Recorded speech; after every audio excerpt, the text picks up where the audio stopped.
Greetings, Earthlings. Today we're going to talk about the granddaddy of composers, Johann Sebastian Bach. Now, as usual, we're not going to talk about his whole life, but just about the myth of genius and how we can look at his life through that lens. Alright, so there's going to be two big themes, and those themes are going to be the environment and his personal habits and characteristics, and then we'll move on to quotes and other things. Alright, so for the environment, Bach's entire family were musicians, and great ones at that. So his early musical education was superb. He was taught to play multiple instruments at a young age by many family members who were the musical staple of the town. His family had church organists, composers, violinists, and numerous other instrumentalists. Also, at that time, it was expected of musicians to know how to play multiple instruments. So Bach, in addition to being an excellent keyboard player, also knew many instruments such as violin, as well as being a great choir singer. Now, Bach and Mozart, and this is like a lesser known point, Bach is, just like Mozart, is believed to have had perfect pitch. And that can be very useful. So, and by the way, I'll link to an article in the description, but perfect pitch, there's a lot of reason to believe that it can actually be developed through proper early exposure to music. So, and that would have been a big help in musical development, because if you're transcribing or trying to learn from other composers and you know exactly what pitch something is, and let's say someone's a bit secretive, then you can more easily pick up music. Also, I'm fairly confident that perfect pitch can be developed with the proper environment, as evidenced by, for example, the higher incidence of perfect pitch among tonal language speakers such as Mandarin. So that's a little bit of a clue. Alright, so anyway, that's about perfect pitch. That might have been a help. So you could argue that's like a kind of a genetic or natural component, but I would argue that can be learned as well. Alright, here's a big one. Bach was orphaned at age 10, not just by one of his parents, but both parents died within a few months around age 10. And if you, I mean, that's a tremendously traumatic and humongous event in his life. So I think this loss increased Bach's maturity as well as love for and dedication to music as a way to perhaps reconnect with his parents. So I wouldn't overlook the effect that this had on his sort of growing up at a younger age and having that crazy work ethic, which would have been abnormal for normal people, but not if your parents died at age 10. So you get old fast. All right. Also, this is jumping ahead in his life, Bach had to crank out music for each Sunday service, as well as instruct and prepare music students. So his life was literally 10,000% music. Although he did recycle and refine some of his music, this constant pressure and opportunity to display music must have been an important reason for his tremendous volume of output.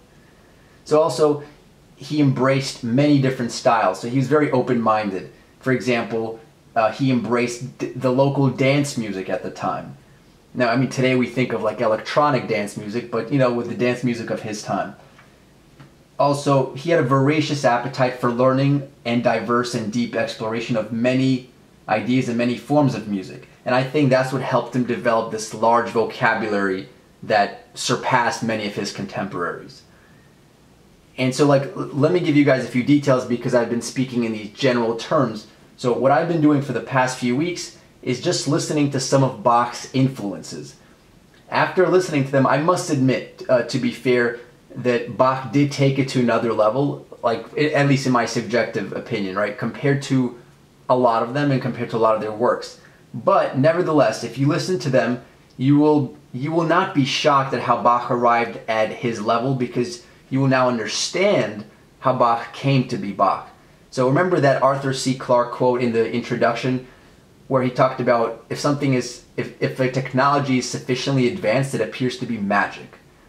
So coming back to that idea, for those of you that think Bach was just a natural genius, let me just throw out some names and see if you guys have listened to all of these composers. So have you heard, and some of them you probably will have heard of. So Bach learned a lot directly and indirectly from Buxtehude, and I'll list these in the description. I'm probably butchering their names. Buxtehude, Froberger, Vivaldi, which many of you probably know, Corelli, Pachelbel, Frescobaldi, Bohm, basically everything from German to French to Italian composers. There's a list of 10 to 20 names easily that, for example, I know that most of these names I've just listed, with the exception of probably Vivaldi, I'd never heard of or heard in passing.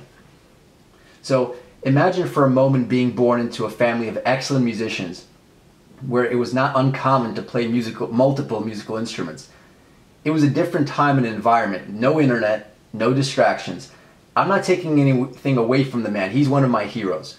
I simply want to convince you that given his dedication and his background, we need not reach for a natural genetic gift to explain the quality of his music and the volume of the output. So let's move on to personal habits.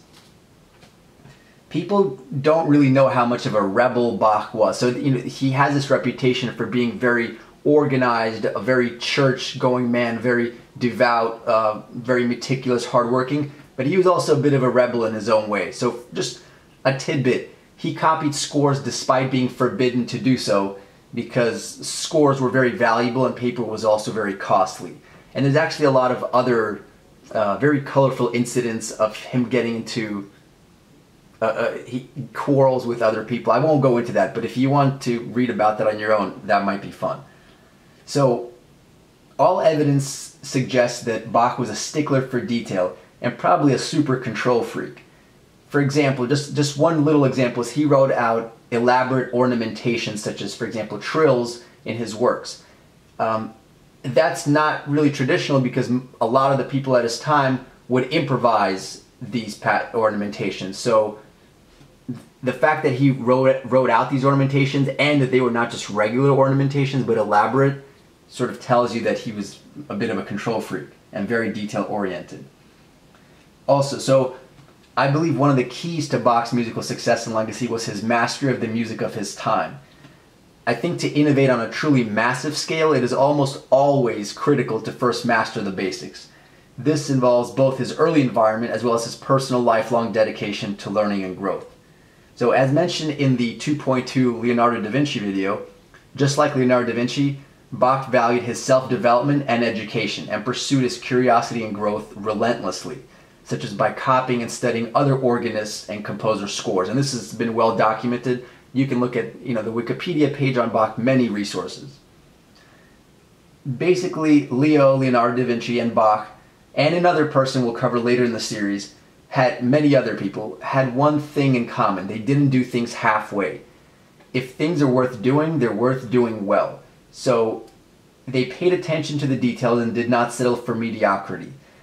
That's an intense dedication and passion. They weren't trying to just please a patron or an audience primarily, but to live up to their own high standards.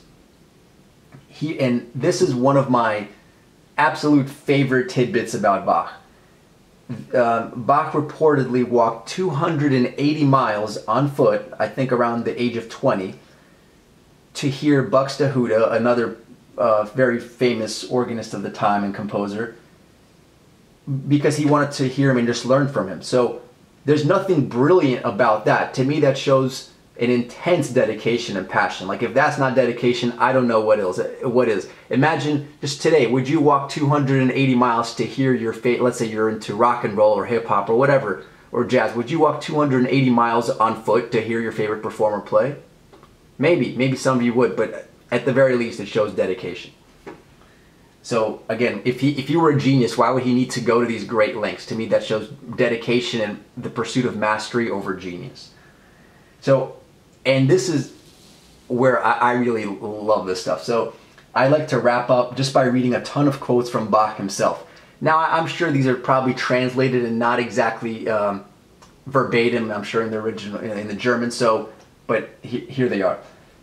So this is Bach speaking. There's nothing remarkable about it. All one has to do is hit the right keys at the right time and the instrument plays itself. Now that can seem a little bit, so that now this is Ilya commenting. So that can seem condescending, but I mean, here he's basically saying hard work. It's always just about the work you put in. Or here's another quote. I play the notes as they are written, but it is God who makes the music. So that gets into, he has a sense of purpose or like a really strong devotion and drive. In other words, it's not just about his level of skill, but he has a deep meaning that's driving his work. there's a contemporary of his, Telemann, which many of you, well, some of you might have heard of, and you can go read. And actually, Telemann was more prolific. So let's say Bach had around 2,000 compositions, give or take. Telemann might have had like 3,000. But subjectively, if you listen to Bach's music, you could sense a deeper purpose, like a devotion, and not just churning out composition after composition. Now, another quote. "What I have achieved by industry and practice, anyone else with tolerable natural gift and ability can also achieve." So, although I take a little bit of, I have a bit of a concern with his use of natural gift and ability, but he's saying tolerable. So, essentially, if you're somewhat normal, you can achieve what Bach has achieved. That's what Bach is saying. This is not Ilya, this is Bach. All right, next, another Bach quote. "I worked hard. Anyone who works as hard as I did can achieve the same results." Let's go to the next quote. "It's easy to play any musical instrument. All you have to do is touch the right key at the right time and the instrument will play itself." And that, we've seen a variation of that quote already. Another one. "I was obliged to be industrious. Whoever is equally industrious will succeed equally well." Here, Bach is practically yelling out his recipe for his success. But the key to his industriousness was his love for music. That's this passion, dedication I've been, preaching and really talking about and advocating for in these videos. So, in short, genius does not equal natural talent, and I abhor that term because it's a way of lowering expectations and saying, "Oh, well, sure, I'm not a genius just because I wasn't born with some magical gift." That's so wrong. Genius is a lot of love for a subject, which leads to a lot of intelligent, not just busy work in an area. And if you do that long enough, it will lead to a significant improvement. And if you stay dedicated, eventually people will sort of be in awe to the level that you achieve. Now, I really want to emphasize, don't dismiss what Bach and many other geniuses are telling you. We'll see similar sentiments, by the way, in the Einstein video later on. They're telling you, so here Bach is telling you himself that he is not a genius. So, listen to Bach. If your response to this is that, oh, well, people aren't always the best judges of themselves and how they operate and how they came to be the way they are, I would agree. However, if you're going to dismiss all of these geniuses across the board, are you really telling me that you or the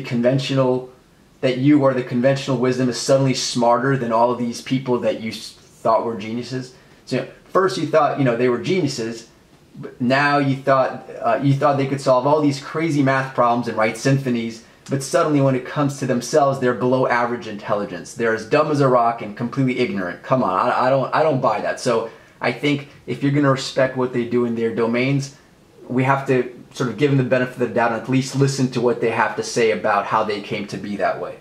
So we should give them some, put some heavy weight into that. Another Bach quote.